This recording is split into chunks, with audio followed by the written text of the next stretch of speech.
दोस्तों अगर आप भी विराट कोहली को एक बेहतरीन खिलाड़ी मानते हैं तो वीडियो को जरूर लाइक कीजिएगा। दोस्तों विराट कोहली, डुप्लेसी और मैक्सवेल की खतरनाक बल्लेबाजी के बाद आया गेंदबाजों का कहर। यहाँ दोस्तों आरसीबी और लखनऊ के बीच आईपीएल का एक और रोमांचक मुकाबला खेला गया।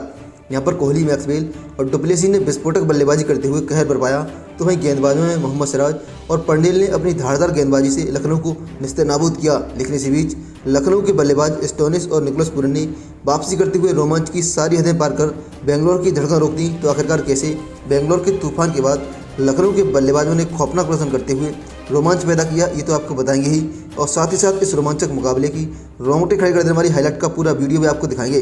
तो जानने के लिए वीडियो का पूरा एंड तक जरूर देखिएगा। लेकिन उससे पहले आप सभी को क्या लगता है कि Virat Kohli, Glenn Maxwell, Stoinis और निकोलस पूरन में कौन है खतरनाक बल्लेबाज? इस बात का जवाब हमें नीचे कमेंट करके जरूर बताइएगा। और प्लीज़ हमारी इस वीडियो को लाइक और चैनल को सब्सक्राइब कर अपना सपोर्ट जरूर दिखाएं। दोस्तों आईपीएल 2023 का 15वां मुकाबला बड़ी ही रोमांचक तरीके से आरसीबी और लखनऊ सुपर जायंट्स के बीच बेंगलोर के एम चिन्नास्वामी स्टेडियम में खेला गया। जहां लखनऊ के कप्तान के राहुल ने टॉस जीतकर पहले गेंदबाजी करने का फैसला किया। जहां आरसीबी के लिए ओपनिंग पारी की शुरुआत कप्तान फैफ डुप्लेसी और विराट कोहली ने की, तो वहीं गेंदबाजी की शुरुआत जयदेव उनादकट ने की। जहां विराट कोहली ने पहले ही ओवर में 2 रन के साथ अपना और टीम का खाता खोल दिया, तो वहीं विराट कोहली ने ताबड़तोड़ बल्लेबाजी करते हुए पारी के दूसरे ओवर में गेंदबाजी करने आए आवेश खान को एक छक्का और एक चौका जड़ दिया और ओवर से पूरे 13 रन बढ़ो लिए।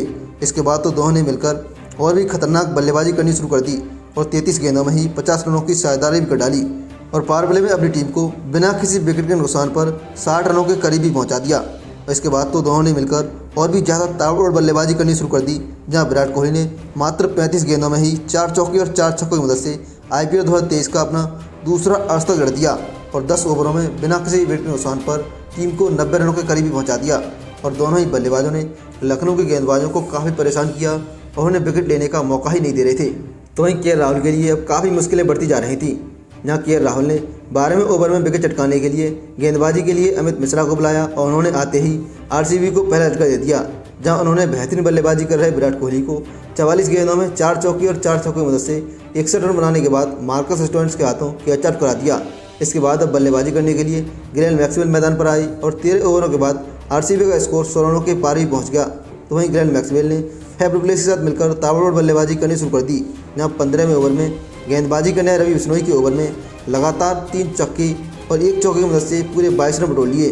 तो वहीं दूसरी ओर बेहतरीन बल्लेबाजी कर रहे फैफ डुप्लेसी ने 16वें ओवर में छक्के के साथ अपना अर्धशतक भी पूरा कर लिया। जहां उन्होंने मात्र 35 गेंदों में ही अपना अर्धशतक जड़ दिया और इसके बाद तो दोनों ने ही और भी ज़्यादा खतरनाक बल्लेबाजी करनी शुरू कर दी और दोनों ने मिलकर मात्र 44 गेंदों में ही 100 रनों की साझेदारी पूरी कर डाली। तो वहीं दूसरी ओर मैक्सवेल ने भी खतरनाक बल्लेबाजी करते हुए मात्र 24 गेंदों में ही अपना 50 पूरा कर लिया। जहां उन्होंने 3 चौके और 5 छक्के भी जड़े और आरसीबी को 200 रनों के पार ही पहुंचा दिया। हालांकि इसके बाद 20वें ओवर में मार्कवुड की गेंद पर मैक्सवेल 29 गेंदों में 3 चौके और 6 छक्कों की मदद से 59 रन बनाने के बाद क्लीन मोड हो गए। इसके बाद बल्लेबाजी करने के लिए दिनेश कार्तिक मैदान पर आए और आरसीबी ने 20 ओवरों में 2 विकेट के नुकसान पर 252 रन बना दिए। जहाँ कप्तान फैफ डुप्लेसी नाबाद 46 गेंदों में 5 चौके और 5 छक्कों की मदद से 79 रनों की पारी खेली। तो वहीं दिनेश कार्तिक 1 रन बनाकर नाबाद रहे। तो वहीं लखनऊ के लिए मार्कवुड और अमित मिश्रा ने एक ही विकेट चटकाया। इसके बाद जैसे ही लखनऊ की टीम 213 रनों के लक्ष्य का पीछा करने के लिए मैदान पर उतरी, तो पारी की शुरुआत काइल मेयर्स और के राहुल ने की। तो वहीं गेंदबाजी की शुरुआत मोहम्मद सिराज ने की। जहां उन्होंने पहले ही ओवर में मेयर्स को काफ़ी परेशान किया और 3 गेंदों में बिना खाता खोले ही क्लीन बोल्ड कर पवेलियन भेज दिया। इसके बाद अब बल्लेबाजी करने के लिए दीपक हुड्डा मैदान पर आए। तो वहीं दोनों ने मिलकर पारी को संभाला। जहां दोनों के बीच एक अच्छी साझेदारी होती, उससे पहले ही दीपक हुड्डा चौथे ओवर में बाइन पर्लर की गेंद पर 10 गेंदों में 1 चौके की मदद से 9 रन बनाकर दिनेश कार्तिक के हाथों कैच आउट हो गए। इसके बाद अब बल्लेबाजी करने के लिए आए कुणाल पांड्या भी 2 गेंदों में बिना खाता खोले ही इसी ओवर में दिनेश कार्तिक के हाथों कैच आउट हो गए। इसके बाद अब बल्लेबाजी करने के लिए मार्कस स्टोइनिस मैदान पर आए और उन्होंने आते ही ताबड़तोड़ बल्लेबाजी करनी शुरू कर दी और लखनऊ सुपर जायंट्स ने पावर प्ले में 3 विकेट के नुकसान पर 38 रन बना दिए। इसके बाद तो मार्कस स्टोइनिस ने ताबड़तोड़ बल्लेबाजी करते हुए छक्के और चौके की बरसात करनी शुरू कर दी और मात्र 23 गेंदों में ही अर्धशतक जड़ दिया और मैच को पूरा पलट कर रख दिया।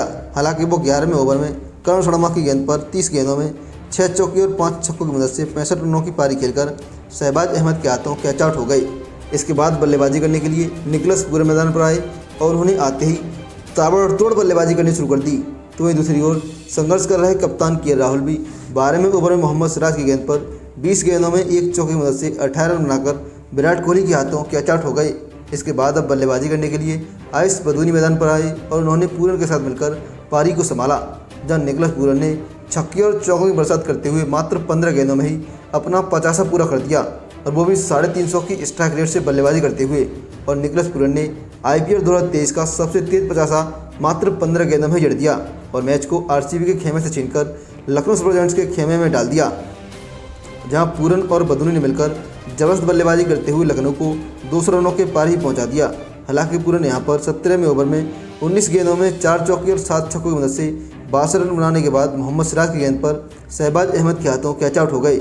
इसके बाद अब बल्लेबाजी करने के लिए जयदेव उनादकर मैदान पर आए, तो वहीं दूसरी तरफ बेहतरीन बल्लेबाजी कर रहे आयुष बदूनी ने 19वें ओवर में ही एक छक्का लड़कर मैच को जिता दिया, लेकिन वो इसी गेंद पर हिट विकेट होकर आउट हो गए, जहां उन्होंने 24 गेंदों में 4 चौके की मदद से 30 रनों की पारी खेली।